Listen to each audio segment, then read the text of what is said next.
Everybody's looking for a glimpse of the future.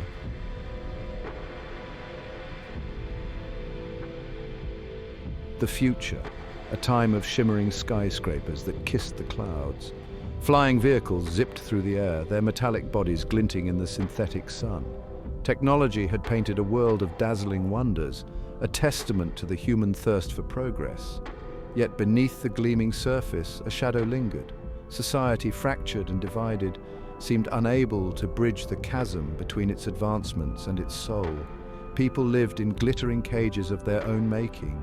Fear and suspicion were the bars, isolation the ever-present chill. And in this world, a young woman named Aira was about to embark on a journey that would change everything.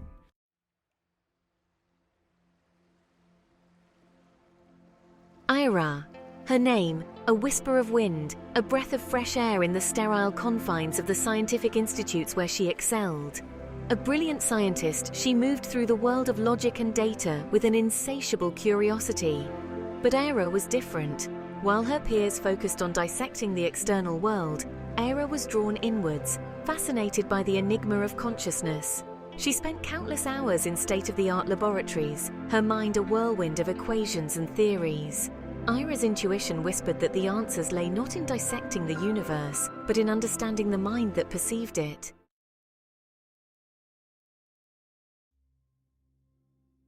Driven by this inner compass, Aira embarked on a parallel path of exploration. She immersed herself in the forgotten wisdom of ancient texts, her mind drinking deep from the wellspring of spiritual traditions. She devoured scriptures and scrolls, her fingers tracing the faded ink of long-lost civilizations.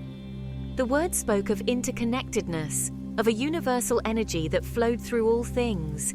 She found herself drawn to the teachings of meditation, to the practice of stilling the incessant chatter of the mind. Aira began to incorporate these ancient techniques into her daily routine. Her lab coat often replaced by simple flowing clothes as she sought solace in the quietude of her small apartment.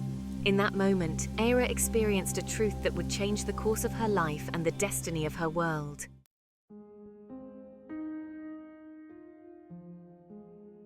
The fabric of reality.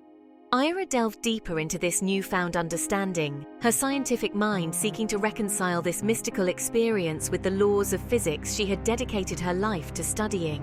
As she explored the fringes of quantum theory, she found startling correlations.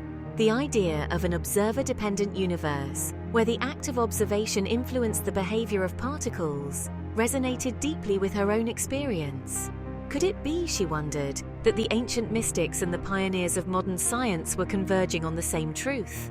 The world, she now understood, was not a static backdrop against which the drama of human life unfolded.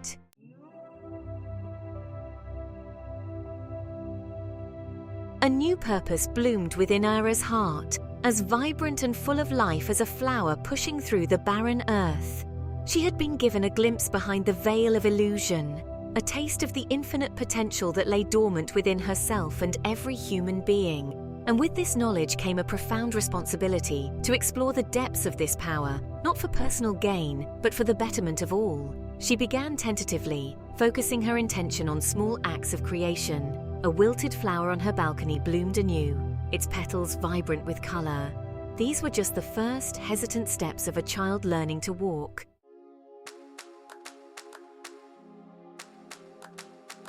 The Symphony of Thought. Aira's apartment, once a sanctuary of scientific pursuit, transformed into a laboratory of consciousness. She meticulously documented her experiments, her notes filled with a blend of scientific equations and poetic verses that attempted to capture the ineffable nature of her discoveries. She discovered that her thoughts, when imbued with focused intention, possessed a tangible power to influence the world around her. Positive thoughts, infused with love and gratitude, created ripples of harmony, manifesting as beauty, growth, and well-being. Negative thoughts, fueled by fear and doubt, introduced discordant notes, leading to stagnation, decay, and disharmony. The world they experienced was a tapestry woven from the threads of their beliefs, their fears, and their aspirations.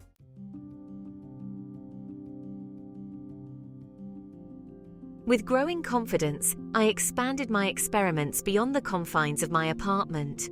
I ventured into the heart of the city, my heart heavy with the weight of suffering I encountered. I witnessed the despair in the eyes of the homeless, the anguish of the sick, the resignation of those trapped in the cycle of poverty and despair. But I refused to be a passive observer. I understood that these conditions were not immutable decrees of fate, but manifestations of a collective consciousness shrouded in fear and limitation. With unwavering compassion, I began to direct my intention towards healing and transformation.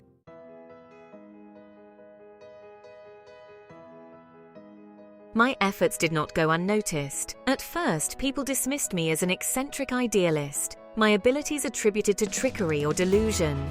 Their skepticism stemmed from centuries of conditioning, from a deep-rooted belief in their own powerlessness. They had been taught to accept the world as it was, to conform to the limitations imposed upon them.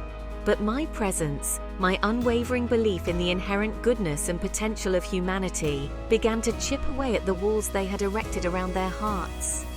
My ability to manifest impossible things sparked a flicker of curiosity in the eyes of those who had long since surrendered to despair.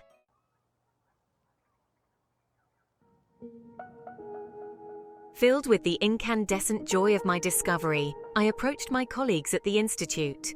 Their faces, normally alight with the thrill of scientific inquiry, were clouded with skepticism as I spoke of the mind's power to shape reality.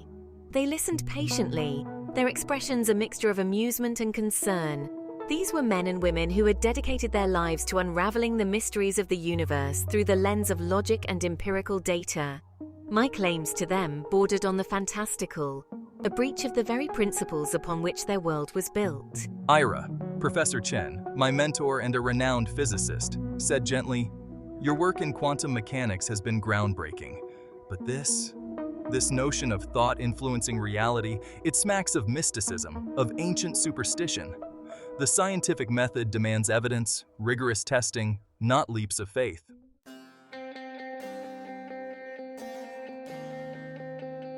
Undeterred, Aira attempted to demonstrate her findings. In the sterile confines of the laboratory, surrounded by complex machinery and the watchful eyes of her peers, she focused her intention. She envisioned a simple act of creation, a single, perfect rose blooming amidst the cold, metallic surfaces. Minutes stretched into an agonizing silence as her colleagues shifted impatiently. The air crackled with their doubt, a tangible force that seemed to stifle Aira's efforts. "It appears your experiment has failed, Aira. Perhaps you should stick to more conventional research. Leave the magic tricks to stage illusionists." A wave of disappointment washed over Aira, yet she refused to succumb to despair.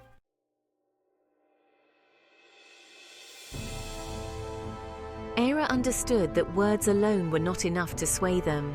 Their minds, fortified by years of rigorous scientific training, demanded tangible proof, something that could not be explained away by logic or reason. She needed to meet them where they were, to speak a language they understood, the language of experience. And so, she devised a plan, an audacious demonstration that would shatter their skepticism and unveil the extraordinary potential that lay dormant within them all. Leaving the sterile confines of the laboratory, Aira led her colleagues outside, into the heart of the sprawling metropolis. The city, a testament to human ingenuity, was also a stark reminder of its divisions. Aira knew that if she could demonstrate her abilities here, in the midst of their everyday reality, it would be undeniable.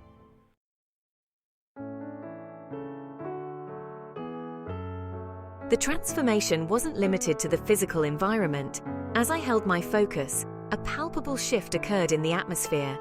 People on the streets, initially oblivious to the changes around them, began to slow down, their faces losing their usual harried expressions. They looked at each other, not with the usual indifference of strangers, but with a newfound sense of connection, a spark of recognition. A group of children playing in a nearby park, their laughter carrying on the breeze, paused their game, their attention drawn to the shifting light patterns dancing in the air above them. One by one they looked up at me, their eyes wide with wonder, their innocent hearts unburdened by the skepticism of their elders. In their gaze I saw a reflection of the world I knew was possible, a world where imagination reigned supreme and the impossible was merely an invitation to create. A wave of emotion, a collective gasp of astonishment rippled through the crowd. The scientists, their faces a mixture of awe and disbelief, exchanged stunned glances. Even Professor Chen, his usually stoic demeanor shaken, reached out a hand to steady himself, as if the very ground beneath their feet had shifted.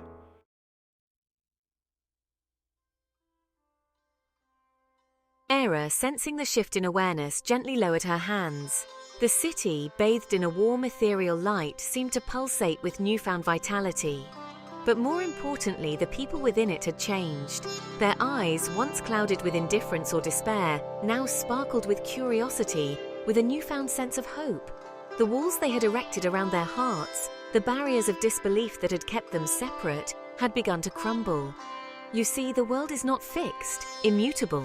It is a reflection, a canvas upon which we collectively paint our thoughts, our beliefs, our fears, and our dreams. We are not separate from this creation, but integral parts of it. And with that realization comes a profound responsibility, the responsibility to choose consciously and deliberately the reality we wish to inhabit. Her words, imbued with the power of her own awakening, resonated deep within the hearts of those gathered around her. They looked around at the transformed cityscape, at the faces of their fellow humans, and for the first time they glimpsed the infinite potential that lay dormant within them all.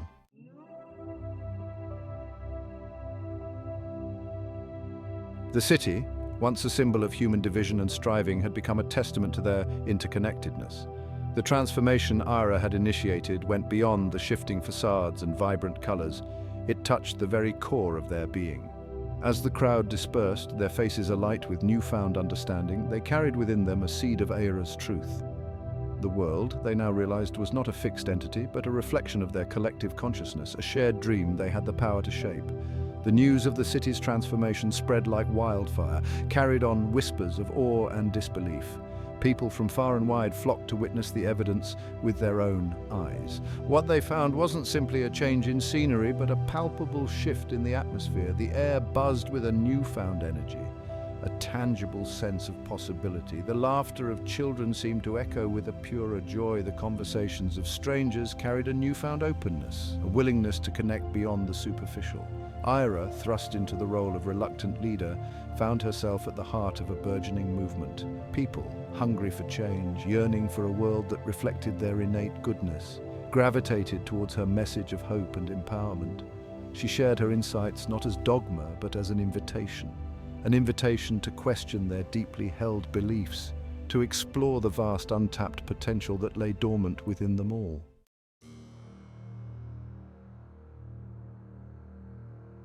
Aira, ever the scientist, established centers of learning where ancient wisdom blended seamlessly with the latest scientific discoveries.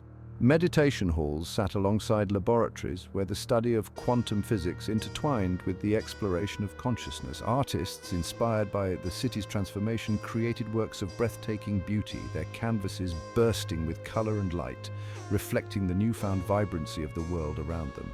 The artificial sun, once a symbol of their technological dependence, seemed to shine with a warmer, more natural glow, as if reflecting the collective awakening of human consciousness. The transformation wasn't without its challenges. Old habits, deeply ingrained patterns of fear and scarcity, died hard. There were those who clung to the old ways, threatened by the upheaval of the established order. But their resistance only served to highlight the growing chorus of voices embracing the new paradigm. For every act of sabotage, there were 1,000 acts of kindness, of compassion, of people coming together to create a world that reflected their highest aspirations. As generations passed, the memory of the world before Aira's awakening faded into distant legend. The fractured, divided society of the past was but a distant echo, a cautionary tale whispered to wide-eyed children.